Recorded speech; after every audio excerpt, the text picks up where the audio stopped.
Cash flow statement chapter. Cash flow statement chapter में हम record क्या करते हैं, बेसिकली किसी भी बिजनेस में कितना कैश आया और किसी भी बिजनेस से कितना कैश गया, इसको हम रिकॉर्ड करते हैं कैश फ्लो स्टेटमेंट में। कितना कैश और बैंक बैलेंस आया और कितना कैश और बैंक बैलेंस गया। तीन तरह की एक्टिविटीज़ हमारी होती हैं। एक cash flow from operating activity होता है, एक cash flow from investing activity होता है और एक cash flow from financing activity. सबसे ज़्यादा इंपॉर्टेंट है ऑपरेटिंग एक्टिविटी और सबसे ज़्यादा टफ भी है ये। Cash flow from operating activity हमारा कैसे निकलेगा? ऑपरेटिंग एक्टिविटी जब हम निकालेंगे तो सबसे पहले हम लेंगे सरप्लस। सरप्लस का मतलब है क्लोजिंग माइनस ओपनिंग बैलेंस। जैसे सपोज करो हमें 2024 और 2023 का बैलेंस दे रखा है, तो 2024 वाला बैलेंस हो जाएगा क्लोजिंग और पिछले वाला क्या हो जाएगा, 2023 का हो जाएगा ओपनिंग बैलेंस। तो क्लोजिंग माइनस ओपनिंग करके हमारा क्या आ जाएगा, सरप्लस आ जाएगा। उसमें हम इंटरिम डिविडेंड ऐड करेंगे, लेकिन ध्यान रखना इंटरिम डिविडेंड कौन सा ऐड करेंगे, करंट ईयर का ऐड करेंगे। इंटरिम डिविडेंड कौन सा होता है? इंटरिम डिविडेंड एक ऐसा डिविडेंड होता है जो साल के बीच में दिया जाता है, जो ईयर के मिड में दिया जाता है डिविडेंड, उसे कहते हैं इंटरिम डिविडेंड। अब अगर 2024-2023 दे रखा है तो हमारा करंट ईयर कौन सा होगा, 2024। तो ध्यान रखना इंटरिम वाला डिविडेंड कौन सा ऐड होता है, करंट ईयर का। फिर दो डिविडेंड और होता है, फाइनल या प्रोपोज डिविडेंड। नाम अलग है, बाकी बात एक ही है। फाइनल और प्रोपोज डिविडेंड वो होता है जो ईयर एंड में दिया जाता है, ठीक है। फाइनल और प्रोपोज डिविडेंड हमारा कौन सा लेंगे, 2023 वाला। अगर 2023-24 है तो प्रीवियस ईयर का लेंगे, मतलब 2023 वाला। तो ध्यान रखना अगर क्वेश्चन में देते फाइनल डिविडेंड या प्रोपोज डिविडेंड तो हमारा कौन सा लेंगे, प्रीवियस ईयर का। लेकिन अगर इंटरिम डिविडेंड दे दें तो कौन सा लेंगे हम, करंट ईयर का, ठीक है। उसके बाद नेक्स्ट हमारा आता है प्रोविजन फॉर टैक्स मेड। अब प्रोविजन फॉर टैक्स के आगे वर्ड लिखा है मेड। जो करंट ईयर का प्रोविजन फॉर टैक्स, जैसे 2024 करंट ईयर है तो 2024 का जो प्रोविजन फॉर टैक्स है उसे हम क्या कहेंगे, प्रोविजन फॉर टैक्स मेड। और 2023 जो पिछला साल है उसका कहेंगे प्रोविजन फॉर टैक्स पेड कहेंगे। तो प्रोविजन फॉर टैक्स मेड वाला क्या होता है, प्लस होता है। ध्यान रखना प्रोविजन फॉर टैक्स मेड, और मेड कौन सा होगा, जो करंट ईयर का प्रोविजन फॉर टैक्स होगा। उसके बाद ट्रांसफर टू रिजर्व। रिजर्व कैसे पता चलेगा, सपोज करो हमें दे रखा है 2024 में रिजर्व्स का बैलेंस 2 लाख रुपए और 2023 में हमें रिजर्व्स का बैलेंस दे रखा है 1.5 लाख रुपए। 2023 में हमारे रिजर्व्स कितने थे, 1.5 लाख, और 2024 में हमारे रिजर्व्स कितने हो गए बढ़ के, 2 लाख रुपए। इसका मतलब 50,000 का हमारा रिजर्व क्या हुआ इस साल, बढ़ गया। 50,000 का हमारा रिजर्व क्या हो गया, इंक्रीज हो गया। तो हमारा 50,000 क्या कहलाएगा, ट्रांसफर टू रिजर्व, और ये भी क्या हो जाएगा, प्लस हो जाएगा। तो ट्रांसफर टू रिजर्व कैसे पता चलेगा, जब प्रीवियस ईयर से करंट ईयर में हमारा रिजर्व का बैलेंस क्या हो रहा है, इंक्रीज हो रहा है, ठीक है।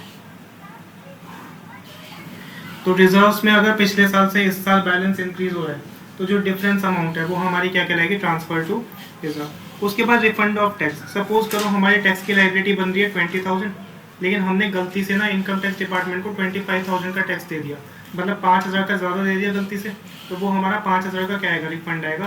प्रोविजन फॉर टैक्स तो ऊपर करंट ईयर का मेड प्लस होता है, लेकिन रिफंड ऑफ टैक्स क्या होता है, माइनस होता है। फिर दो चीज़ें क्वेश्चन में और आई थी, एक एबनॉर्मल लॉस। एबनॉर्मल लॉस क्या होता है, गुडविल चैप्टर में पढ़ा होगा, जैसे कि loss on sale of fixed asset हो गया या लॉस बाय फायर थेफ्ट हो गया, ये सब एबनॉर्मल लॉस है। अगर ये भी दे रखे हैं तो क्या हो जाएंगे, प्लस हो जाएंगे। उसके बाद एक पॉइंट हमें दे रखा है इंश्योरेंस क्लेम रिसीव्ड। अगर हमें कोई इंश्योरेंस क्लेम मिल रहा है, जैसे हम प्रीमियम पे करते हैं हेल्थ इंश्योरेंस के लिए, लाइफ इंश्योरेंस के लिए, और अगर क्लेम मिल रहा है तो वो इंश्योरेंस क्लेम रिसीव क्या हो जाएगा, माइनस हो जाएगा। तो ये दो चीज़ें रिफंड ऑफ टैक्स के नीचे लिखी जाएगी, एबनॉर्मल लॉस प्लस और insurance claim receive minus. Operating activity में ना 3 पार्ट्स में आंसर आता है। सबसे पहला हम कहाँ पर पहुँचते हैं, सबसे पहले हम पहुँचते हैं net profit before tax and EY. अगर हमें क्वेश्चन में net profit before tax and extra ordinary item ये नहीं दे रखा है, तो सबसे पहले हम ये चीज़ें प्लस माइनस करने के बाद कहाँ पहुँचेंगे, net profit before tax and extra ordinary item. और अगर हमें ऑलरेडी ये दे रखा है net profit before tax and extra ordinary item, तो हम यहाँ से ही अपने आंसर को क्या करेंगे, शुरू करेंगे। तो ध्यान रखना cash flow from operating activity में सबसे पहले सरप्लस लेते हैं, क्लोजिंग माइनस ओपनिंग। उसमें इंटरिम डिविडेंड करंट ईयर का मेन ये है, इंटरिम कौन से वाला ऐड करना है, करंट ईयर जो बाद वाला साल होगा। प्रोपोज्ड और फाइनल कौन सा ऐड करना है, previous year. Provision for tax कौन सा ऐड करना है, करंट ईयर मतलब मेड वाला। अगर रिजर्व में पिछले साल से इस साल बैलेंस बढ़ रहा है तो जो डिफरेंस अमाउंट है वो क्या करेंगे, प्लस करेंगे। रिफंड ऑफ टैक्स माइनस करेंगे, एबनॉर्मल लॉस और को प्लस करेंगे, और इंश्योरेंस क्लेम रिसीव को क्या करेंगे, माइनस करेंगे। इंश्योरेंस क्लेम रिसीव जो है ये माइनस होगा, ध्यान रखना इंश्योरेंस क्लेम रिसीव माइनस होगा। तो कहाँ पे पहुंचेंगे, net profit before tax and extra ordinary item. उसके बाद नेक्स्ट है हमारा पहले स्टेप पे हम पहुंच गए ऑपरेटिंग एक्टिविटी में। आप पहले समझ लो ऑपरेटिंग एक्टिविटी में पहले स्टेप में क्या निकल के आता है, net profit before tax and extraordinary item. अगर नहीं दे रखा है लिख बाद में लेना। उसके बाद डेप्रिसिएशन, फिक्स्ड असेट पे डेप्रिसिएशन लगता है, उसे क्या करेंगे प्लस कर देंगे। अब डेप्रिसिएशन कैसे पता चलेगा, अगर डेप्रिसिएशन हमें दे रखा है कि फिक्स्ड असेट के ऊपर 10,000 20,000 लग रहा है या 10% लग रहा है तब तो बात अलग है। अदरवाइज सपोज करो हमारी जो असेट है उसके 2024 की वैल्यू है 10 लाख और 2023 की वैल्यू है हमारी 11 लाख। इसका मतलब 1 लाख रुपए से हमारी असेट क्या हो गई, डिक्रीज हो गई। तो 1 लाख रुपए का क्या मान लेंगे, डेप्रिसिएशन मान के ऐड कर देंगे, ध्यान रखना, ठीक है। अगर सेल दे रखा है और एडजस्टमेंट में तब तो सेल मानेंगे, अदरवाइज कुछ नहीं दे रखा है तो क्या मानेंगे, 1 लाख का डेप्रिसिएशन। फिर गुडविल अमोर्टाइज, जैसे डेप्रिसिएशन लगता है ना टेंजिबल असेट पे, वैसे ही गुडविल के ऊपर क्या लगता है, अमोर्टाइजेशन। अब ये इंपॉर्टेंट पॉइंट है, गुडविल सपोज करो हमें 2023 की दे रखी है 5 लाख और 2024 की हमें दे दी है 3 लाख। तो गुडविल की वैल्यू अगर कम हो रही है तो हम क्या कहेंगे, गुडविल के ऊपर डेप्रिसिएशन लग रहा है। कितने से कम हो रही है, 2 लाख से। और गुडविल की वैल्यू कम हो रही है तो उसे कहेंगे गुडविल अमोर्टाइज, और वो क्या हो जाएगा, हमारा प्लस हो जाएगा। ध्यान रखना, गुडविल अगर वैल्यू कम हो रही है पिछले साल से इस साल तो उसे क्या कहेंगे, अमोर्टाइज। जैसे डेप्रिशिएट होती है और वैल्यू को क्या कर देंगे, प्लस कर देंगे। लेकिन अगर गुडविल की वैल्यू यहाँ पर 6 लाख है और करंट ईयर में हो गए 7 लाख, 6 लाख से बढ़ के कितनी हो गई, 7 लाख, तो उसे हम कहेंगे परचेज ऑफ गुडविल। उसे क्या कहेंगे, परचेज ऑफ गुडविल। वो ऑपरेटिंग एक्टिविटी में नहीं जाएगा। तो गुडविल की वैल्यू गिरेगी, जितने से गिर रही है पिछले साल से इस साल, वही जाएगा ऑपरेटिंग एक्टिविटी में। फिर अगर हमने बैंक से ओवरड्राफ्ट लिया तो उसके ऊपर इंटरेस्ट पे करते हैं, वो भी ऑपरेटिंग में ऐड हो जाएगा। हमने कोई लोन लिया या डिबेंचर वगैरह लिए, उसके ऊपर इंटरेस्ट पे कर रहे हैं, तो वो भी हमारा किस में जाएगा, ऑपरेटिंग एक्टिविटी में। कोई अंडर राइटिंग कमीशन है, discount on issue of debenture, याद कर लेना, ये भी हमारा जाएगा ऑपरेटिंग एक्टिविटी में। कोई फिक्स्ड असेट को लॉस पे बेचा, फिक्स्ड असेट की वैल्यू थी 5 लाख लेकिन उसको 2 लाख रुपए में बेचा, तो 3 लाख रुपए के लॉस में बेचा, वो भी क्या हो जाएगा, प्लस हो जाएगा। फिर नेक्स्ट पॉइंट इंपॉर्टेंट है, यहाँ पे गलती हो जाती है।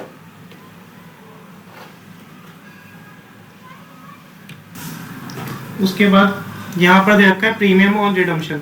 हमने शेयर और डिबेंचर चैप्टर में पढ़ा था, स्पेशली डिबेंचर के चैप्टर में पढ़ा था कि डिबेंचर इशू भी होते हैं और रिडीम भी होते हैं। अगर हम डिबेंचर को रिडीम कर रहे हैं और रिडीम कर रहे हैं प्रीमियम पे, जैसे 10 वाला डिबेंचर रिडीम कर रहे हैं 12 रुपये में, तो 2 रुपये हमारा क्या हो गया, प्रीमियम हो गया 2 रुपये। तो वो 2 रुपये हमारे क्या कहलाएंगे, प्रीमियम ऑन रिडम्पशन, वो भी क्या हो जाएगा, प्लस हो जाएगा। यहाँ पे लिख के काटा हुआ है प्रीमियम ऑन इशू, जिसे हम सिक्योरिटी प्रीमियम कहते हैं। अगर इशू के टाइम पे प्रीमियम है तो उसको कुछ भी नहीं करेंगे। उसके बाद प्रिलिमिनरी एक्सपेंसेस, जो बिजनेस को स्टार्ट करने से पहले के खर्चे होते हैं, वो प्रिलिमिनरी एक्सपेंसेस, ये भी प्लस हो जाएगा। Increase in provision for doubtful debt, 2023 में provision for doubtful debt 1 lakh था और 2024 में 1 साल बाद बढ़ के हो गया 1,20,000, तो 20,000 से इंक्रीज हो गया, तो ये भी क्या होगा, प्लस हो जाएगा, increase in provision for doubtful debt. उसके बाद माइनस वाले आइटम्स में क्या आएगा, interest received on non current investment. हमने कोई नॉन करंट इन्वेस्टमेंट करी, मतलब 1 साल से ज़्यादा की हमारी इन्वेस्टमेंट है, उसके ऊपर जैसे एफडी करते हैं ना, उसके ऊपर क्या मिलेगा, इंटरेस्ट मिलेगा। उस इंटरेस्ट की अमाउंट को क्या कर देंगे, माइनस कर देंगे। लेकिन ध्यान रखना प्रीवियस ईयर का जो इन्वेस्टमेंट अमाउंट है उस पर मल्टीप्लाई करेंगे इंटरेस्ट। यहाँ पे ना ये कंफ्यूजन होता है कि करंट ईयर ले या प्रीवियस ईयर। तो अगर कोई इनकम नॉन करंट इन्वेस्टमेंट है उस पर कोई इंटरेस्ट मिल रहा है, तो प्रीवियस ईयर वाले जो इन्वेस्टमेंट है उस पर इंटरेस्ट की अमाउंट को माइनस मल्टीप्लाई करके जो अमाउंट आएगी उसको माइनस कर देंगे। कोई डिविडेंड या रेंटल, ये भी बहुत इंपॉर्टेंट है, बार बार आता है, डिविडेंड या रेंटल इनकम हो रही है उसको भी माइनस कर देंगे। ऊपर loss on sale of fixed asset plus हो रहा था, लेकिन अगर profit on sale of fixed asset है उसको क्या कर देंगे, माइनस कर देंगे। फिक्स्ड असेट को ज्यादा में बेचा तो profit. Increase in provision for doubtful debt, यहाँ प्लस हो रहा था, decrease in provision for doubtful debt क्या हो जाएगा, माइनस। 2023 में सपोज करो 2 लाख था, इस साल कितना हो गया provision for doubtful debt, 1.5 lakh, तो कितने से कम हुआ, 50,000 से, तो 50,000 क्या हो जाएगा, माइनस हो जाएगा। ये आ जाएगा operating profit before working capital changes. WC changes का मतलब है वर्किंग कैपिटल चेंजेस। अभी भी फाइनल ऑपरेटिंग एक्टिविटी का आंसर नहीं है, अभी कहाँ तक पहुंचे हैं, operating profit before working capital changes. Operating activity 3 parts में डिवाइडेड है। पहला हम कहाँ पे पहुंचे थे, net profit before tax and extraordinary item. उसमें फिर आगे कुछ चीजें प्लस माइनस करने के बाद कहाँ पहुंचे हैं, operating profit before working capital changes. फिर इसमें थर्ड स्टेप आएगी, इसके बाद हम प्लस करते हैं डिक्रीज इन करंट एसेट या इंक्रीज इन करंट लायबिलिटी। यहाँ पे ना बच्चों को बहुत कंफ्यूजन होता है, तो सिर्फ एक याद कर लो, क्या प्लस होगा, करंट एसेट का डिक्रीज या करंट लायबिलिटी का इंक्रीज। करंट एसेट सपोज करो हमें दे रखा है डेटर, डेटर हमें दे रखा है पिछले साल था 4 लाख और इस साल हो गया 3 लाख, तो डेटर हमारा इस साल 1 लाख से कम हुआ है, और डेटर करंट असेट है 11th में पड़ा होगा, तो 1 लाख रुपए से करंट असेट का डिक्रीज क्या हो जाएगा, प्लस हो जाएगा। यहाँ हमें दे रखा है क्रेडिटर। क्रेडिटर सपोज करो हमारे 5 लाख थे और इस साल बढ़ के हो गए 7 लाख, तो 5 लाख से 7 लाख मतलब क्रेडिटर कितने से इंक्रीज हुए, 2 लाख, तो करंट लायबिलिटी का इंक्रीज क्या हो जाएगा, 2 लाख प्लस हो जाएगा। इसका उल्टा, अगर करंट असेट बढ़ रहा है इस साल, पिछले साल से इस साल करंट असेट बढ़ रहा है, या करंट लायबिलिटी पिछले साल से इस साल क्या हो रही है, कम हो रही है, इसका उल्टा क्या हो जाएगा, माइनस हो जाएगा। तो ये याद कर लेना, उसका उल्टा माइनस हो जाएगा। ये आएगा कैश जनरेटेड फ्रॉम ऑपरेशन। अभी भी फाइनल आंसर नहीं है ऑपरेटिंग एक्टिविटी का, कहाँ पे पहुंचे हैं, cash generated from operation. Question देखो, इलस्ट्रेशन 15 दे रखी है। Following is the extract of balance sheet. Extract का मतलब क्या होता है, आधी अधूरी बैलेंस शीट, ठीक है।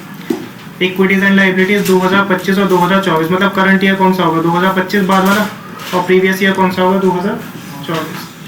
सरप्लस दे रखा है 8 लाख का और 5 लाख का। डिविडेंड पेएबल हमें दे रखा है 30,000 का, 2025 का और 2024 का कुछ भी नहीं है।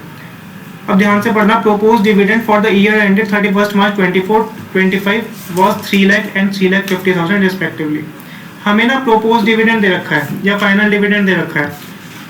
प्रीवियस ईयर का फाइनल डिविडेंड कितना है, 3 लाख, और करंट ईयर का फाइनल डिविडेंड कितना है, 3.5 लाख। प्रोपोज डिविडेंड जो ऐड होता है वो कौन से वाला ऐड होता है, करंट ईयर या प्रीवियस ईयर, प्रीवियस ईयर। अभी फॉर्मेट में लिखा था, इसका मतलब कौन से वाला ऐड होगा, 3 लाख वाला ऐड होगा, ठीक है।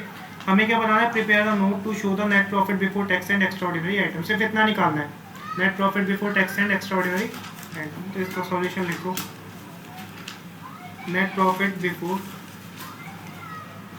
Tax and extraordinary item particulars rupees. सबसे पहले क्या लेंगे, सरप्लस। सरप्लस कैसे लेते हैं, फॉर्मेट में लिखवाया था, क्लोजिंग माइनस ओपनिंग। क्लोजिंग कितना है, 8 लाख, माइनस ओपनिंग कितना है, 5 लाख, तो सरप्लस आ जाएगा 3 लाख। इसके बाद हमें यहाँ पर दे रखा है डिविडेंड पेएबल। डिविडेंड पेएबल हमें दे रखा है 30,000 रुपीज़ का, ठीक है। डिविडेंड पेएबल कितना दे रखा है, 30,000 रुपीज़ का। डिविडेंड पेएबल का मतलब है एक तरह से हमारा आउटस्टैंडिंग डिविडेंड है, ठीक है। डिविडेंड पेएबल एक तरह से आउटस्टैंडिंग डिविडेंड है, इसका हम कुछ भी नहीं करेंगे, ध्यान रखना, क्योंकि डिविडेंड की इन्फॉर्मेशन कहाँ पर दे दी, एडजस्टमेंट में दे दी। यहाँ पे कंफ्यूज मत हो जाना, इस 30,000 का कुछ नहीं करेंगे क्योंकि इसकी इन्फॉर्मेशन प्रोपोज डिविडेंड के नीचे फाइनल दे रखी है। हमें कौन सा चाहिए होता है, इंटरिम, प्रोपोज या फाइनल। डिविडेंड पेएबल थोड़ी चाहिए होता है, तो ध्यान रखना डिविडेंड पेएबल का कुछ भी नहीं होगा। अब इसमें क्या ऐड करेंगे, इसमें ऐड कर देंगे प्रोपोज या फाइनल डिविडेंड। लिख लेना प्रीवियस ईयर का, प्रीवियस ईयर का कितना है, 2024 3 लाख, तो आंसर कितना आ गया, 6 लाख। अब हो सकता है ये एमसीक्यू में आ जाए, एमसीक्यू में इस तरह का क्वेश्चन आ सकता है 1 नंबर का। तो ये 6 लाख रुपीज़ आ गया हमारा net profit before tax and extraordinary item. उसके बाद दे रखा है illustration number 16, following is the extract of balance sheet of universe limited.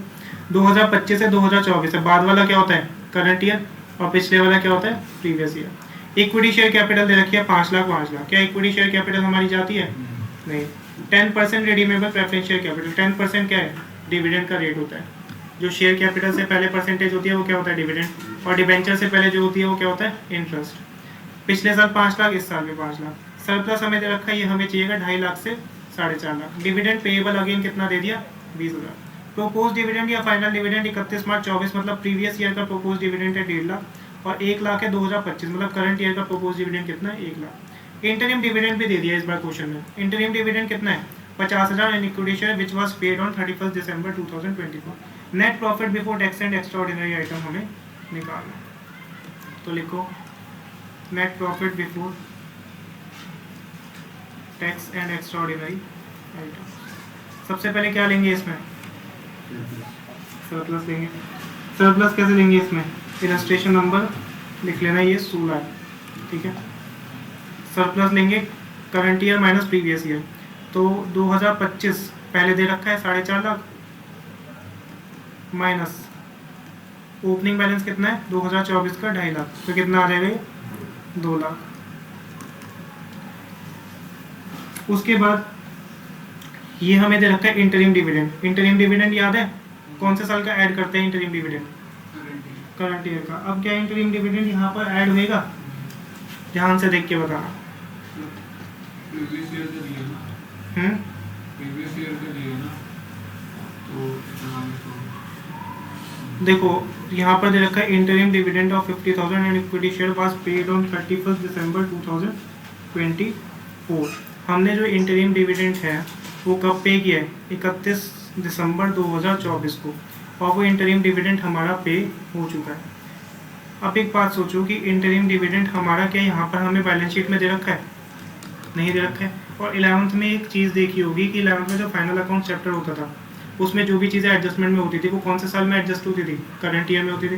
तो एक चीज़ ध्यान रखना, अगर इंटरिम डिविडेंड का भले ही 31 दिसंबर 2024 को पे कर दिया है, लेकिन माना कौन से साल का रहेगा? करंट ईयर का, क्योंकि कहाँ पे दे रखा है? एडजस्टमेंट में दे रखा है। तो ये कंफ्यूज मत हो जाना यहाँ पे। 31 दिसंबर 2024 को पे किया है, ठीक है, लेकिन है कौन से साल का? ये क्या मानेंगे? करंट ईयर, क्योंकि हमें यहाँ पर बैलेंस शीट के अंदर गिवन नहीं है। तो इंटरिम डिविडेंड लिखो 50,000 का, प्लस कर देंगे इंटरिम डिविडेंड, ठीक है। इन्होंने कुछ नोट तो दे रखा 50,000। उसके बाद फाइनल डिविडेंड दे रखा है क्या हमें? फाइनल डिविडेंड कौन से वाला जाएगा? प्रीवियस ईयर का। प्रीवियस ईयर का कितना था? 1,50,000।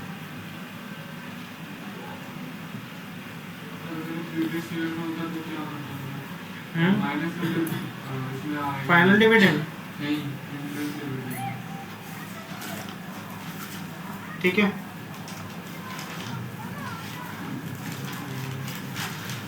अब इसके बाद अब इसमें एक चीज़ और ध्यान रखना है ना, 10% रिडीमेबल प्रेफरेंशियल कैपिटल दे रखा है। अगर सिर्फ रिडीमेबल प्रेफरेंशियल कैपिटल कहते तो कोई दिक्कत नहीं थी, लेकिन प्रेफरेंशियल कैपिटल से पहले क्या दे दिया? 10%। तो मैंने बताया था ये क्या होता है? रेट ऑफ डिविडेंड होता है। अब प्रीवियस ईयर का कितना था हमारा?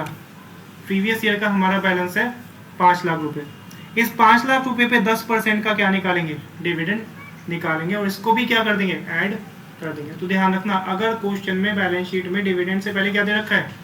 परसेंटेज दे रखी है, तो उसको भी क्या करेंगे? प्रीवियस ईयर पे कैलकुलेट करेंगे और उसको भी क्या कर देंगे? ऐड कर देंगे। तो ध्यान रखना, प्लस कर देंगे डिविडेंड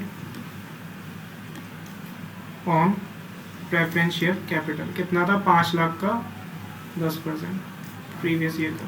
यहाँ पे ये बच्चे भूल जाते हैं तो भूल मत जाना ये, ठीक है। डिविडेंड पेएबल तो जाता नहीं है 20,000। इंटरिम क्यों जाएगा? क्योंकि एडजस्टमेंट में दे रखा है, करंट ईयर का मान लेंगे, और प्रेफरेंस शेयर कैपिटल के पहले एक परसेंटेज दे रखी है, इसलिए प्रीवियस ईयर पे निकाल के उसको भी ऐड कर देंगे। अब आ जाएगा net profit before tax and EOI.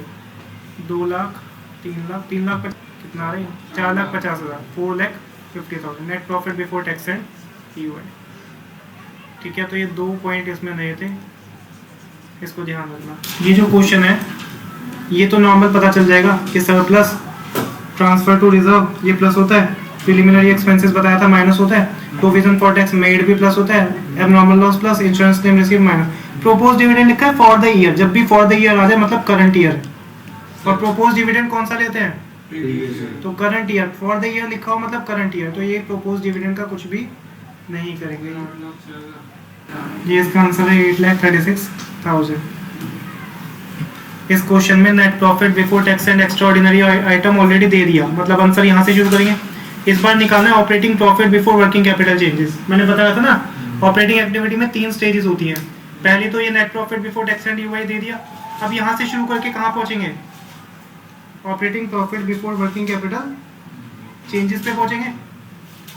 तो मैंने कुछ चीज़ें लिखवाई थी प्लस माइनस होती है, उसके अकॉर्डिंग इसमें क्या कर दो? प्लस माइनस कर दो। कहाँ तक पहुँचने के लिए? Operating profit before working capital changes. इसमें ना एक पॉइंट बता रहा हूँ मैं, premium on redemption of debenture. Normally तो ये फॉर्मेट में प्लस दे रखा है, लेकिन इसको प्लस तब करते हैं जब एक्चुअली जिस दिन एक्चुअल में जो डिबेंचर्स है ना वो क्या होते हैं? रिडीम होते हैं। अगर हमने डिबेंचर रिडीम करे, इशू के टाइम पे डिबेंचर होल्डर से पैसा लेते हैं, रिडम्पशन के टाइम पे उसे देते हैं। जिस दिन एक्चुअल में रिडीम होंगे उस दिन हम कितने पे रिडीम करेंगे? प्रीमियम पे करेंगे। सपोज करो 2 रुपये 3 रुपये जो भी प्रीमियम, तो एक्चुअल रिडम्पशन के दिन ये हमारा प्रीमियम प्लस होगा। लेकिन आज के दिन क्या कुछ क्वेश्चन में ऐसा दे रखा है कि आज रिडम्पशन हो रहा है? नहीं, डिबेंचर रिडीम होंगे प्रीमियम पे, ये तो दे रखा है, लेकिन एक्चुअल डेट ऑफ रिडम्पशन नहीं दे रखी है। एक्चुअल डेट ऑफ रिडम्पशन के दिन प्लस होंगे, आज के दिन इसका कुछ भी नहीं होगा। तो इसके लिए एक नोट लिखवा रहा हूँ मैं, कि प्रीमियम ऑन रिडम्पशन, मैं शॉर्ट फॉर्म लिख रहा हूँ POR, premium on redemption of debenture is a liability. ये अभी हमारे लिए क्या है, लाइबिलिटी है, payable at the time of redemption, इसीलिए इसका कुछ भी नहीं किया, payable at the time of redemption of debenture. अब एक काम करना, जो फॉर्मेट में हमने लिखा हुआ है ना प्रीमियम और रिडम्पशन प्लस के हुआ है, उसके आगे लिख लेना कि प्लस तब होगा on the date of actual redemption, plus के आगे लिख लेना on the date of actual redemption. जो फॉर्मेट है ना उसमें प्रीमियम और रिडम्पशन के आगे लिख लेना on the date of actual redemption.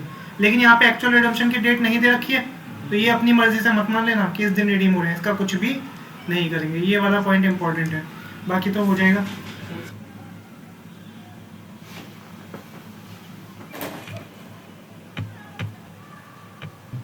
तो ये ध्यान रखना है इस क्वेश्चन में, ये वाला पॉइंट, ठीक है। इस क्वेश्चन का आंसर है net profit before tax and EY दे रखा था, ठीक है। Depreciation, interest on borrowing, goodwill, amortise, loss on sale of machine और loss on issue of debenture, ये सारे हमने फॉर्मेट में लिखे हुए थे। ये सारी चीजें क्या होंगी, प्लस हो जाएंगी, ठीक है। उसके बाद interest and dividend received on investment minus होता है, और profit on sale of investment भी क्या होता है, minus.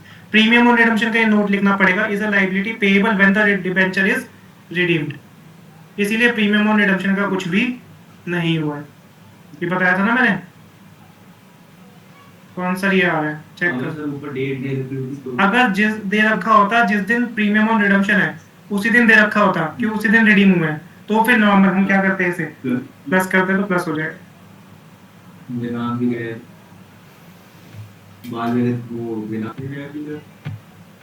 Cash flow from operating activity इस बार हमें पूरा निकालना है, ठीक है। Cash flow from operating activity पूरा निकालना है। 2025 मतलब करंट ईयर का बैलेंस और 2024 मतलब प्रीवियस ईयर का बैलेंस।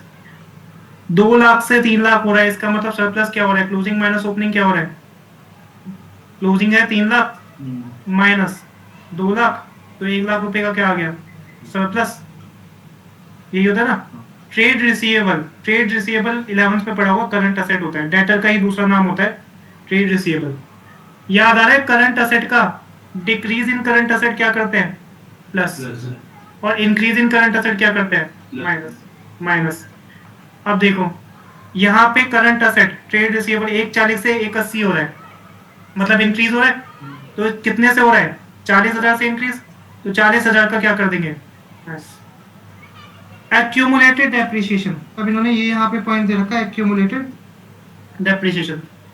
अब इसमें ध्यान रखना, अगर एक्यूमुलेटेड डेप्रिसिएशन कहीं भी एडजस्टमेंट में नहीं दे रखा है तो सिंपल इसका डिफरेंस लेकर क्या कर दो, प्लस कर दो। अगर एक्यूमुलेटेड डेप्रिसिएशन बढ़ रहा है तो मतलब डेप्रिसिएशन 20,000 का और लगा है, तो उसको क्या कर देंगे, डिफरेंस को प्लस कर देंगे, मतलब 20,000 को क्या कर देंगे, प्लस कर देंगे। आउटस्टैंडिंग रेंट क्या होता है, करंट लायबिलिटी।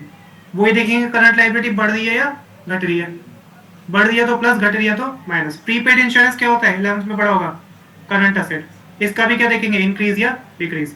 गुडविल के केस में 2 लाख से 160 हो रही है, मतलब गुडविल कम हो रही है। मैंने बताया था बढ़ रही है तो परचेज, कम हो रही है तो क्या कहेंगे, गुडविल अमोर्टाइज। कितने से कम हो रही है, 40,000। इन्वेंट्री स्टॉक, ये भी क्या है, करंट असेट। करंट असेट का भी क्या देखेंगे, इंक्रीज या डिक्रीज। तो इसमें दिमाग लगा के करना पड़ेगा, इसको ट्राई करो एक बार। Net profit before tax and EOI कैसे निकला होगा ये, सबसे पहले सरप्लस ले लेंगे, क्लोजिंग माइनस ओपनिंग, बस यही है। Net profit before tax and EOI 3 lakh minus 2 lakh, क्योंकि बाकी तो कुछ है ही नहीं इसके लिए। अब इसके बाद डेप्रिसिएशन प्लस कर देंगे, गुडविल अमोर्टाइज प्लस कर देंगे, कर दिया ये।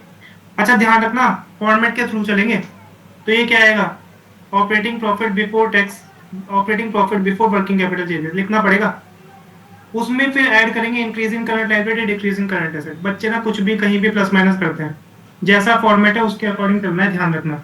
तुम लोगों ने भी ऐसे ही कर दिया होगा मेरे हिसाब से, लेकिन इसको ऐसे ही करना है। जैसे operating profit before working capital changes 160, net profit before tax and EOI कितना, 1 लाख, ये दिखाना पड़ेगा।